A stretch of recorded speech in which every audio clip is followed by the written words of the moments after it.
jalan. Gue jalan. Sorry ya, Bang. Maaf ya. Iya. Tenang aja. Boy.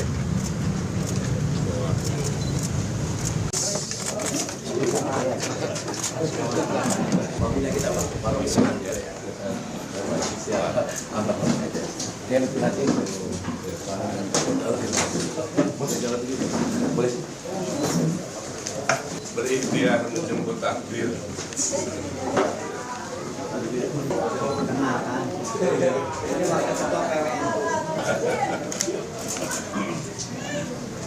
Sebagai orang Betawi ya, saya harus menyuarakan aspirasi masyarakat Betawi. Karena beliau biar bagaimanapun, kalau misalnya Allah kasih jadi ya, masyarakat Betawi itu bagian dari kota Jakarta. Dan kebudayaan Betawi adalah kebudayaan inti kota Jakarta. Kira-kira apa Pak yang dilakukan sama Pak Emil? Barangkali mungkin ada aspirasi yang barangkali apa yang diharapkan ataupun diberikan oleh masyarakat. Memaksimalkan amanah Undang-Undang Daerah Khusus Jakarta, terutama pasal 31 tentang kewenangan pemajuan kebudayaan. Bagaimana budaya Betawi itu menjadi prioritas, karena biar bagaimanapun dia sudah terbukti merekatkan kehidupan berbangsa dan bernegara di Jakarta. Jadi sikap dari FBR sendiri apa mendukung Bang Nur? Kalau persoalan mendukung, FBR punya mekanisme sendiri. Sebab anggota saya juga banyak fungsionaris partai. Jadi tidak bisa dengan serta-merta saya secara jumawa memutuskan itu. Kalau persoalan Kantipmas, saya akan ambil kewenangan saya untuk memerintahkan semua teman-teman menjaga itu. Tapi kalau persoalan pilkada, saya harus bermusyawarah. Yang bisa dijamin adalah keamanan kesejahteraan masyarakat. Iya, artinya kita mendukung pemilu aman dan damai. Bang, setelah bertemu Kang Emil, ini dari FBR sendiri melihat sosok Kang Emil seperti apa, Bang? Saya kira saya nggak perlu panggil abang, karena sama seperti misalnya bebek jangan dipaksa berkokok. Karena semua punya eksistensi masing-masing, tapi tidak lantas itu menjadikan sebuah hal yang tidak bisa bersinergi. Saya kira nggak perlu harus jadi abang juga, beliau sangat menghargai Betawi. Sama seperti Pak Jokowi dulu ketika dia datang dari Solo, tapi kemudian pakaian sadaria, pakaian Betawi menjadi pakaian resmi di Pemda Jakarta. Jadi nggak perlu memaksakan bebek menjadi ayam atau ayam menjadi bebek. Nggak perlu harus saya katakan bahwa Kang Emil harus ganti hari ini menjadi Bang Emil, kagak pantas juga kan. Tapi saya kira komitmennya bisa kita pegang. Bang, Cakung ini kan kecamatan terbanyak, penduduk terbanyak di Jakarta ya, ada 600.000. Betul. Ini dari abang sendiri untuk mengkonsolidasikan agar Bang Emil menang di sini gimana, Bang? Kalau persoalan pemenangan saya bilang tadi, saya belum mendukung siapapun hari ini. Jadi yang jelas saya hanya mensukseskan bagaimana pemilu kada ini berjalan aman, damai, dan bermartabat. Makin banyak dukungan, makin banyak juga titipan. Gimana Kang? Enggak, saya sampaikan sebagai calon gubernur, tugas pertama adalah banyak mendengar daripada banyak bicara. Ya. Harus dapat ilmunya dari orang-orang yang berilmu, kan.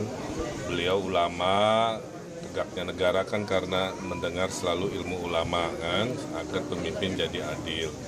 Nah, tadi saya diceritakan tentang sejarah Cakung, sejarah kolonial, sejarah tentang budayanya, kan, termasuk pengetahuan tentang bagaimana kelak kalau takdirnya ada di Undang-Undang DKJ itu sudah ada tentang pemuliaan kebudayaan Betawi melalui lembaga adat. Beliau mohon untuk diperjuangkan karena instrumennya ada tapi aksinya belum ada.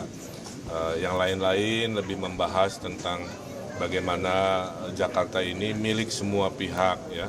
Jadi tentang budaya Betawi yang selalu jujur, ya, tentang makanan datang dari mana disebutkan untuk menunjukkan setoleran itu, ya, termasuk organisasi FBR sendiri multi etnisitas, multi agama menunjukkan sangat terbuka. Dan bagi saya FBR juga bagian dari stakeholder dari Jakarta keseluruhan. Mungkin dalam membangun 5 tahun ke depan tuh gagasan saya itu mungkin hanya 30%, ya. 70%-nya datang dari masyarakat. Nah, saya lagi shopping gagasan, shopping masalah, karena tugas pemimpin kan menyelesaikan masalah dan mewujudkan aspirasi.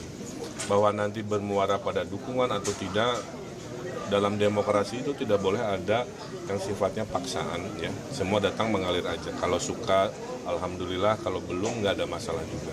Tapi yang tidak boleh berubah adalah sikap calon pemimpin untuk rendah hati belajar kepada mereka-mereka yang sudah lama di tempat ini. Saya kira itu tujuan saya ke sini. Alhamdulillah dikasih kue, dikasih kopi, dikasih pantun, macam-macam, ya. Dan saya bahagia sesuai tujuan saya mencari ilmu dan juga memohon maaf, ya. Seperti biasa, apapun itu kalau ada hal-hal yang kurang berkenan karena kurang ilmu aja saya. Terima Bang kasih. Emil, nanti kalau misalkan pasangan hidup jadi Jakarta jadi ibu kota, nanti hubungannya soal perekonomian, kemiskinan, apakah jadi wilayah? Tadi saya sampaikan juga ke Pak Kiai, waktu saya mungkin 70% ngurusin orang miskin, ya. Karena kejomplangan atau gap itu masih tinggi. Sehingga harus dicarikan solusi-solusi, ada anggaran RW 200 juta misalkan kan, kemudian ada kredit tanpa bunga, berbunga tanpa agunan, pasar murah bulanan, hal-hal yang dibutuhkan oleh ibu-ibu yang ada di daerah sini saya kira akan jadi perhatian, tidak melulu tentang hal-hal besar di Jakarta. Mungkin saya, karena titipan aspirasi juga adalah pengentasan kekumuhan yang harus dipikirkan. Hari ini kan KPU sudah menetapkan tiga pasal ya. Artinya kan ini masa ini belanja masalah kan sudah selesai. Artinya kan tanda-tanda kan ini sudah harus berkampanye. Ini rencana kampanye dari pasangan Ridho ini kemana terlebih dahulu dan juga berikutnya seperti apa, Kang? Ya, kita ada 4 teknik kampanye. Satu belusukan, nanti saya menyapa ibu-ibu. Tuh, ibu-ibu mau difoto ya? Oh, nah itu satu, ya. Itu satu, ya. Kedua, mengunjungi toko, meyakinkan toko. 2, 3, bikin acara senam. Ibu-ibu kalau saya bikin acara senam mau? Oh. Atau pasar murah mau? Oh. 3, bikin forum. Yang keempatnya diskusi yang lebih kayak seminar, waktunya lebih panjang sehingga menjelaskan lebih lurus. Itu aja. Mudah-mudahan dengan 4 jenis bersosialisasi pasangan Ridho, Allah ridhoi untuk meraih kemenangan. Belum, nanti dikasih tahu, Oke.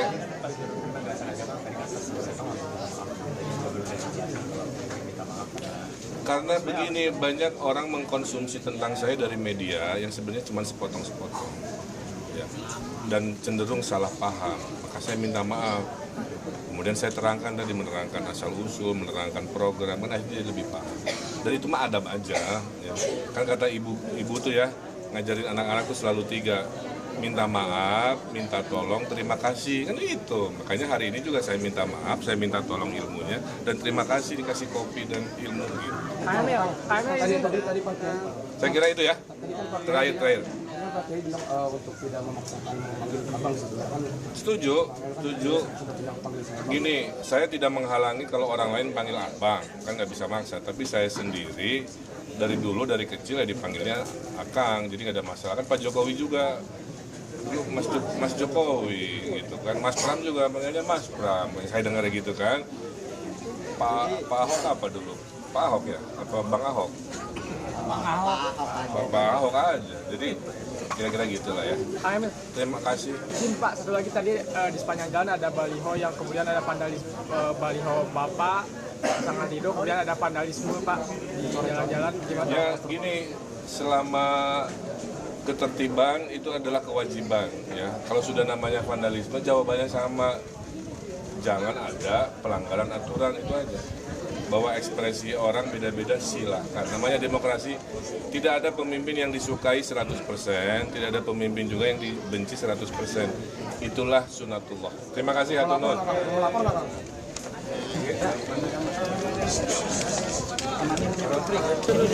Sebagian di bawah. Mundur lagi dikit. Kelihatan belakang aman. Yuk. Pak sini Pak.